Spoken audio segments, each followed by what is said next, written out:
Bolivia is a country in west-central South America. The country has great natural wealth, though its location, nestled within two ranges of the Andes, prevents easy access to its riches. Mountains and tropical forests make transportation difficult. Because it is landlocked, meaning that it does not border an ocean, Bolivia has no seacoast for ships. The mountains hold rich deposits of minerals, but they must be mined at altitudes of 13,000 to 15,000 feet, 4,000 to 4,550 meters, where physical labor is extremely difficult. Mahogany, rubber, cinchona, and other valuable trees are abundant, but they grow in highly inaccessible tropical rainforests. La Paz is Bolivia's administrative capital, home to the executive and legislative branches of government. Sucre is the judicial capital, where the Supreme Court meets. Area 424,165 square miles. 1,098,581 square kilometers. Population, 2020 est. 11,634,000. Bolivia is the fifth largest country by land area in South America. It is twice the size of France and nearly 3 times the size of the U.S. state of Montana. More than 10 million people live in Bolivia, most of them at an altitude of 12,000 feet, 3,700 meters, or more. Land and climate. Of all the countries in South America, only Bolivia and Paraguay are landlocked.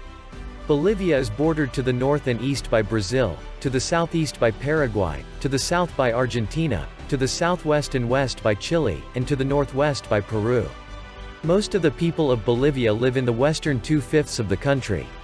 There the Andes Mountains extend from north to south in 2 lofty parallel ranges. To the west along the border with Chile is the Cordillera Occidental, or Western Range. To the east of this range is the Cordillera Oriental, whose northern section near La Paz is called the Cordillera Real, or Royal Range. The peaks of the Western Range rise more than 21,000 feet, 6,350 meters, blocking easy access to the Pacific Ocean. The Western Range also contains numerous active volcanoes. The Eastern Range is less formidable, with ridges and passes providing access to the Montaña, or eastern foothills, and to the lowlands. Between the mountain ranges stretches the Altiplano, or high plain, with an average altitude of about 13,000 feet, 4,000 meters. It is about 500 miles, 800 kilometers, long and 40 to 60 miles, 65 to 100 kilometers wide. It is the largest plateau in the Andes system. Across the northwestern boundary of Bolivia and Peru lies Lake Titicaca. At 12,500 feet, 3,810 meters, it is the highest large body of navigable water in the world and the second largest lake in South America.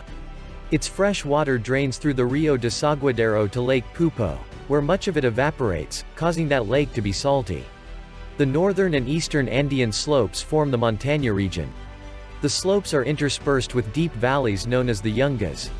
In southern Bolivia the Andes are formed by a high, tilted block called the Puna. It has west-facing escarpments and more gentle eastward slopes down to the plains. The Puna is broken up by the valles, a system of fertile valleys and mountain basins that are generally larger and less confined than those in the Yungas. The country's tropical and semi-tropical lowlands form the region known as the Oriente. It makes up about 60% of Bolivia's total area, forming a broad crescent around the Andes. The northeastern plains are drained through branches of the Amazon River. The southern plains, part of the vast lowland area called the Gran Chaco, drain southeasterly toward the Atlantic Ocean through the Paraguay-Parana River system. Bolivia lies wholly within the tropics, but its climate varies considerably with altitude. The high peaks are cold enough to remain covered with snow and ice the year around. The Altiplano and adjoining slopes, from 10,000 to 14,000 feet, 3,000 to 4,200 meters, are cool, with average temperatures ranging between 45 and 52 degrees Fahrenheit, 7 and 11 degrees Celsius, during the day. At night, however, temperatures are much colder and fall below freezing during the winter. The western half of the Altiplano has a dry climate. Its eastern half, influenced by Lake Titicaca, is more humid. The warm and humid Yungas have annual temperatures ranging between 60 and 68 degrees Fahrenheit, 16 and 20 degrees Celsius, and are warmer as they slope toward the plain. The Oriente is hot and tropical, with a mean annual temperature of 77 degrees Fahrenheit, 25 degrees Celsius, in the south and up to 80 degrees Fahrenheit, 27 degrees Celsius, in the north. Bolivia has a single rainy season, which lasts from December through March. In the Yungas, annual rainfall ranges up to 53 inches, 1,350 millimeters, and occurs throughout the year, though it is heaviest between December and February. Rainfall in the Oriente varies within the region. It ranges from 40 inches, 1,000 millimeters, in the south to 70 inches, 1,800 millimeters, or more in the far north. The tropical northeastern plains receive abundant rains. The Gran Chaco, in the southeast, receives seasonal rain. Its grasslands, called savannas, offer abundant pasture for cattle in the wet season. However, the livestock may suffer in the dry season when pastures wither and streams and waterholes disappear. The high ridges of the Cordillera Real block the rain-bearing winds from the east, so the Altiplano and the Cordillera Occidental receive little moisture. The southern areas are drier than the north. Plants and animals. Because of the dryness and cold temperatures in the Altiplano and the Cordillera Occidental, those regions have few trees. Natural growth is mainly the tough bunchgrass called ICHU, the tola bush, ureta moss, and reeds from the shallow waters of lakes. The Yungas region, however, is covered in mountain rainforest that includes an enormous variety of tropical hardwoods, dyewoods, medicinal plants, and fruit trees. Characteristic trees of the region include the green pine, laurel, cedar, and tarco. The cinchona tree, from which quinine is made, and the coca shrub, the source of cocaine, are also indigenous there.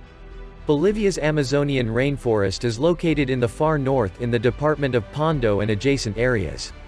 Among the thousands of different trees there are Hevea brasiliensis, the most common rubber tree, Bertholletia excelsa, the source of Brazil nuts, and mahogany. Bolivian highland animal life is distinguished by the presence of members of the camel family, the llama, alpaca, guanaco, and vicuña, all native to the Andes. The llama and alpaca are domesticated varieties of the wild guanaco, which survives in the mountains. The Andean condor, a New World vulture and the largest flying bird in the Americas, roosts and breeds in Bolivia at elevations between 10,000 and 16,000 feet, 3,000 and 4,900 meters.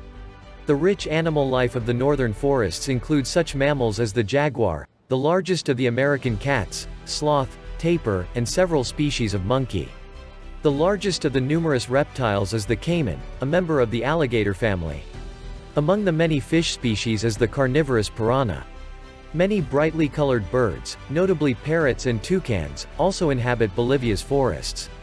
People and culture. Mestizos, persons of mixed Indian and European heritage, make up more than two-thirds of Bolivia's population. Indians account for about one-fifth of the total. The largest Indian groups are the Quechua, Aymara, and Guarani. People of European descent, mainly Spanish, represent some 5% of the population. The majority of Bolivians are Roman Catholic, though a small percentage are Protestant or belong to other faiths. Under the 2009 Constitution, Spanish and 36 indigenous languages are recognized as official languages in Bolivia. Previously only Spanish, Quechua, the language of the Inca, and Aymara were official languages of the country. Most of the people of Bolivia live on the Altiplano and on the rocky slopes and eastern valley pockets above it. Much farming in the area is still of the subsistence type, done on tiny landholdings. There are few places on Earth where people farm in so high, cold, and dry a region. Yet, centuries ago the highland Indians of Peru and Bolivia learned how to make a living there. They domesticated the llama and alpaca to supply meat, milk, hides, fuel, and wool. They built irrigation canals to bring water to their fields. They also developed hardy food plants such as the highland grain crops quinoa and cañahua. These grains are highly nutritious and remain staple foods in Bolivia. Another popular food is chuño, made from the potato. Spread on the grass in the early winter, the potatoes freeze at night and thaw in the daytime until they become soggy. Then preparers tramp them to squeeze out moisture and remove part of the peel. The potatoes are then left in the sun to dry. They become small, hard pellets that will keep without spoiling for months, even years. They can then be used in stews with llama meat or mutton. In the spring quinoa leaves are added to the stew. Houses in rural areas of the Bolivian highlands are often small, windowless huts made of stone and adobe clay with thatched grass or reed roofs. Tola sticks, ureta, and llama dung are frequently used for cooking and heating fuel. The huts may be cold and gloomy. At night, the people may sleep on the earthen floor, wrapping themselves in llama hides for warmth. Highland Indian women in both rural and urban areas still wear traditional multi-layered skirts, polaras, and colorful shawls. Hats always complete the outfit. The shapes of the hats vary with different locations and with the marital status of the wearers. For example, in the Quechua town of Tarabuco, near Sucre, single women wear woolen hats, but married women don leather hats of a completely different style. The men of the highlands often wear hand-woven striped ponchos over shirt and pants and a knitted wool helmet, called a luchu, which has flaps to keep their ears warm. Sometimes they set a felt hat over the helmet. Efforts to bring schooling to Indians and other rural people in Bolivia have brought the country's overall rate of illiteracy down to 7.5%. Primary education for children 6 to 13 years of age is free and officially compulsory, although school attendance is difficult to enforce in some areas. Secondary education, lasting up to 4 years, is not compulsory. Most education is state-supported, but private institutions are permitted. The largest institutions of higher learning are the University of San Andrés, founded 1930, in La Paz, and the University of San Simón, 1832, in Cochabamba. Bolivia also has universities in the cities of Oruro, Potosi, Santa Cruz, Sucre, Tarija, and Trinidad. In Bolivia as elsewhere, large numbers of people have left their farms and settled in cities. At the beginning of the 20th century, less than 10% of Bolivians lived in urban areas. At the beginning of the 21st century, more than two-thirds of Bolivians were city dwellers.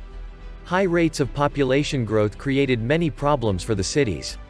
The increase in population was so rapid that cities were not able to keep pace in providing adequate shelter, jobs, and services.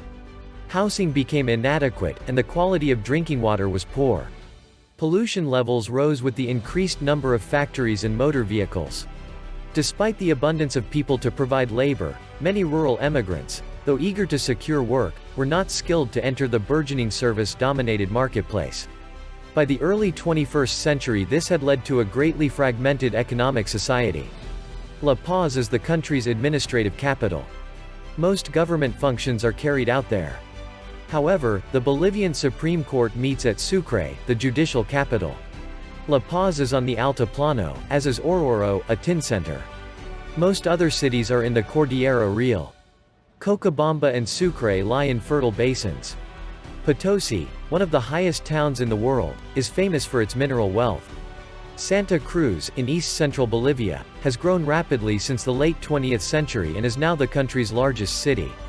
Economy. Bolivia is well endowed with natural resources. Among the country's most valuable assets are its mineral deposits, petroleum and natural gas deposits, and renewable natural resources, such as agricultural and forest products. Its economic development has been limited, however, by high production costs and lack of investment. Persisting obstacles include an inadequate transportation infrastructure and the country's landlocked location. Average per capita income is low, and Bolivia remains one of the poorest countries in South America. The economy of Bolivia has traditionally relied heavily on agriculture. Roughly 30% of the workforce today makes a living by farming. However, farming accounts for only about 1/7 of the country's gross domestic product, GDP. Both potatoes and oca, another edible tuber, are indigenous to the Altiplano. Other important crops grown there include quinoa, cañahua, barley, wheat, fava beans, and corn, maize.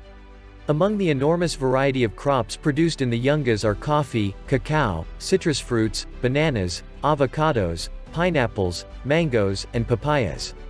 In the warm, agreeable climate of the valles, corn, wheat, barley, alfalfa, and grapes are grown, and sheep and dairy cattle are raised. In the Oriente around Santa Cruz, soybeans are the main crop. Farther north, the Beni region is notable for its large cattle ranches. Tropical hardwoods are exploited in the forests of northern La Paz, Pando, Beni, and Santa Cruz areas, although the logging of rainforests has become a matter of environmental concern. Mining is Bolivia's leading industry, with much of the country's export income normally coming from minerals. The main mining area is in the Cordillera Real from Oruro to Potosi. Zinc is the country's most abundant mineral, though large quantities of tin, lead, silver, and gold are also mined for export. There are oil and natural gas fields in the Camiri-Santa Cruz area. A natural gas pipeline extends from Santa Cruz to Buenos Aires, Argentina, and an oil pipeline extends to the Chilean port of Arica.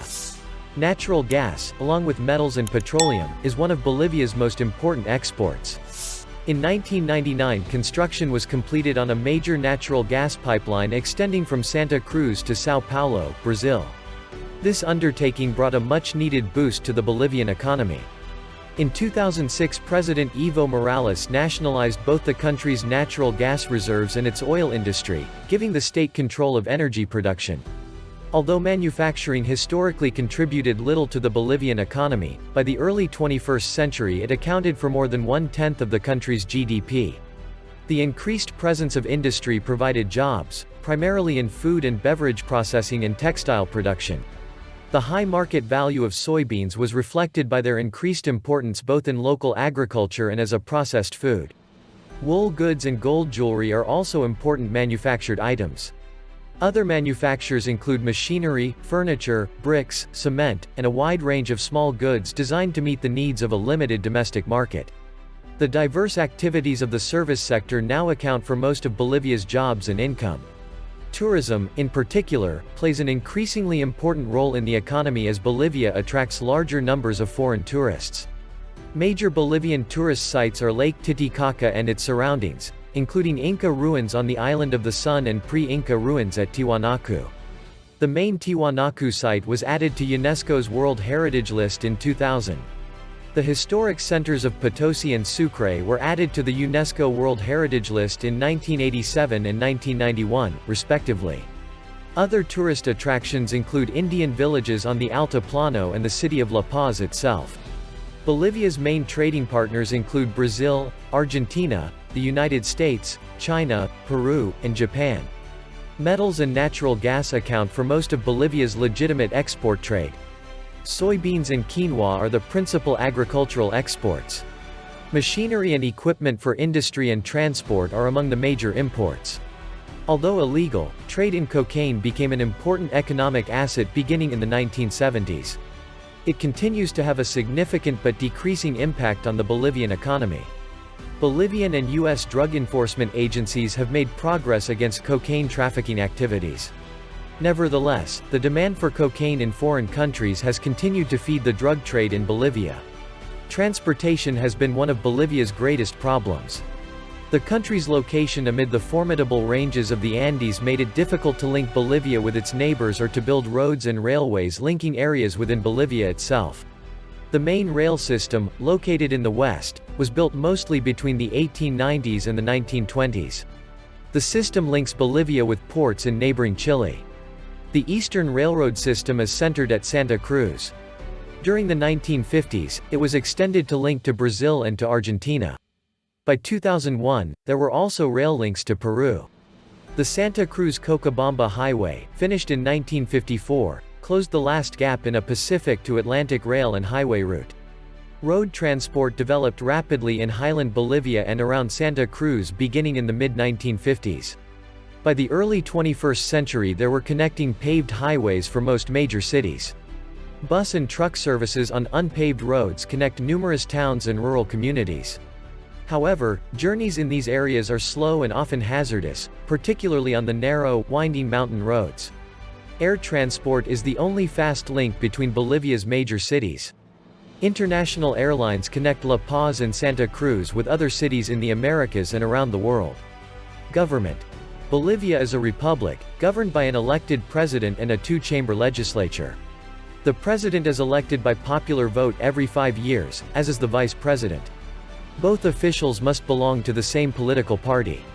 A ruling by the Constitutional Tribunal in 2017 eliminated limits on the number of terms the president may serve. The president appoints members of a cabinet, who assist the president in decision-making and other matters concerning the executive branch of the government. The Bolivian legislature is called the National Congress. It consists of a Chamber of Senators, which has 36 members, and a Chamber of Deputies, composed of 130 members.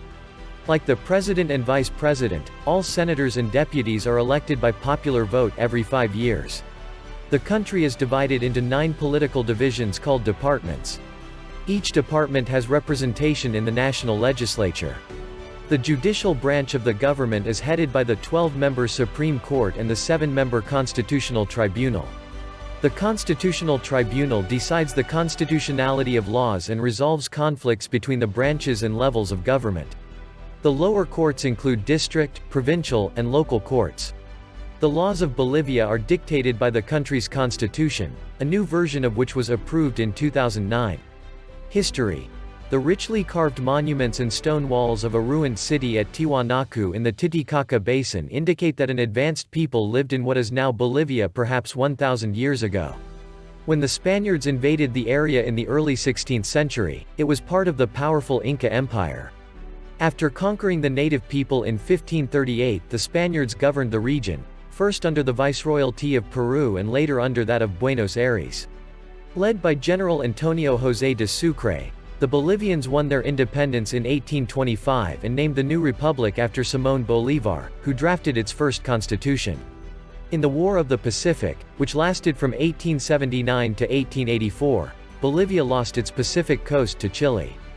In the Chaco War, from 1932 to 1935, Bolivia lost most of the disputed Chaco region to Paraguay. A social reform party seized power by revolution in 1952. The party nationalized the country's largest tin mines and the railroads, initiated land reforms, and gave all adults the right to vote. During the 1950s, Bolivia's economy suffered severely.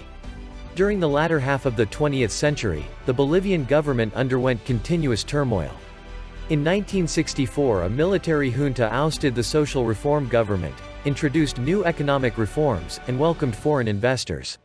However, the junta and a subsequent government were overthrown by coups in September 1969 and in October 1970, respectively. The leftist regime that followed fell during a coup in August 1971. Colonel Hugo Banzer Suarez assumed the presidency. His regime was severely repressive. Under Banzer, the government suppressed the labor movement, sent troops to occupy the mines, and suspended all civil rights. Despite this, his period in office oversaw an unprecedented increase in the Bolivian economy. He ruled until July 1978, when elections were held. When the results of these elections were voided, the leading candidate took control under a state of siege. A junta overthrew him in November. Because no candidate won a majority in the 1979 election, an interim president was named, but a military coup later that year overthrew the civilian government. The next interim president, Lidia Guilar Tejada, was ousted in July 1980 by a right-wing junta headed by General Luis García Meza. García Meza resigned in August 1981. Strikes and economic crises continued throughout the decade.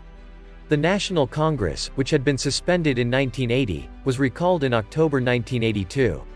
It confirmed the 1980 presidential victory of Hernán Siles Zuazo. When Victor Paz Estenssoro became president in 1985, it was the first democratic transfer of power in 25 years. It was also the fourth time Estenssoro had been elected as president. He had previously been elected as president in 1952, 1960, and 1964. The latter term was ended when Estenssoro's regime was overthrown by a military junta. In the May 1989 presidential election, none of the 9 candidates won a majority. The National Congress chose Jaime Paz Zamora as president. When another indecisive election occurred in 1993, the Congress selected Gonzalo Sánchez de Lozada as president. Sánchez de Lozada began a program of free market reforms that brought Bolivia's hyperinflation under control and increased the country's economic growth rate. The privatization of many state-owned industries prompted widespread unrest and a wave of labor strikes in the mid-1990s. Despite this upheaval, the economy was greatly strengthened during Sánchez de Lozada's term in office. In 1997, Bolivia once again elected Colonel Hugo Banzer to the presidency. His time in office was short-lived, however. In 2001, battling cancer, Banzer resigned from office. His vice president, Jorge Quiroga, finished his term.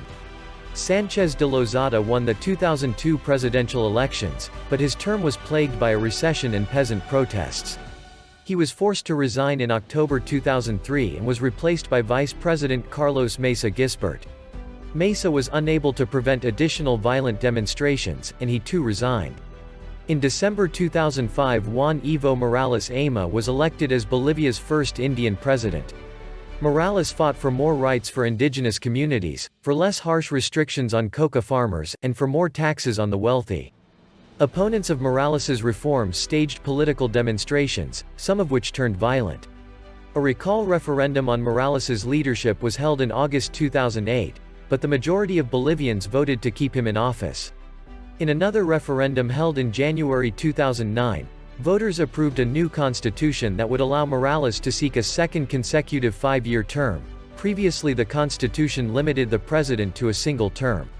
Under Morales, Bolivia remained politically divided between the wealthy provinces and the impoverished indigenous communities. On the other hand, inflation was brought under control and the economy was growing faster than the regional average. In April 2009, Morales signed a law authorizing early presidential and legislative elections, set to take place that December. Morales easily won a second term in the country's presidential election. In his second term, Morales presided over an economy that prospered because of a surging international market for natural gas. He initiated a broad range of infrastructure projects. In 2013, the Constitutional Tribunal ruled that Morales could run for a third presidential term. The following year he was re-elected president again. By 2015, however, the price of natural gas in the international market was plummeting, and the price drop had begun to take a toll on the Bolivian economy. Some of Morales's critics blamed him for having failed to diversify the country's economy. In a referendum held in 2016, Bolivians rejected, by a vote of about 51% against to 49% for, a constitutional change that would have allowed Morales to run for another term as president in 2019. Morales initially accepted the result of the referendum, but his party later challenged the constitutional limits on re-election in court. In late 2017, Bolivia's Constitutional Tribunal sided with Morales's party and removed term limits on the presidency. The following year, the country's electoral tribunal approved Morales's candidacy in the 2019 presidential election. The presidential polling took place on October 20, 2019. According to the official results, Morales defeated former President Carlos Mesa by a margin of 47.08% to 36.51%. Under Bolivian election law, Morales was able to avoid a runoff because his margin of victory was greater than 10%. Mesa and other members of the opposition claimed that the election had been rigged. They cited irregularities with the ballot count, including a period of 24 hours during which reporting of the official vote tally was inexplicably suspended by the electoral authorities. Protests and strikes over the election results soon erupted throughout the country. Morales denied that vote rigging had occurred. His government, however, agreed to have the Organization of American States, OAS, carry out an audit of the presidential election. After completing its audit, the OAS concluded that clear manipulations of the voting system had indeed taken place and recommended that Bolivia hold a new election. Morales initially announced that another election would be held, but widespread protests against the president continued. The chief of Bolivia's armed forces soon called on Morales to step down. Morales did so on November 10, claiming that he was the victim of a civic coup. He fled Bolivia for Mexico, which had offered him political asylum, and in December relocated to Argentina, where he was granted refugee status. Jeanine Áñez, deputy leader of the Chamber of Senators, became interim president in the wake of the resignations of the vice president and the leaders of the Chamber of Senators and Chamber of Deputies, allies of Morales. A new election was later scheduled to take place on May 3, 2020. In the meantime, the COVID-19 pandemic hit Bolivia especially hard, overwhelming hospitals and generating one of the world's highest per capita death rates. Áñez herself contracted COVID-19 but soon recovered. Critics accused her of mishandling the health crisis and exploiting it to cling to power. Her right-wing administration was also accused of brutally suppressing pro-Morales demonstrations. The election was pushed back first to September 6 and then to October 18.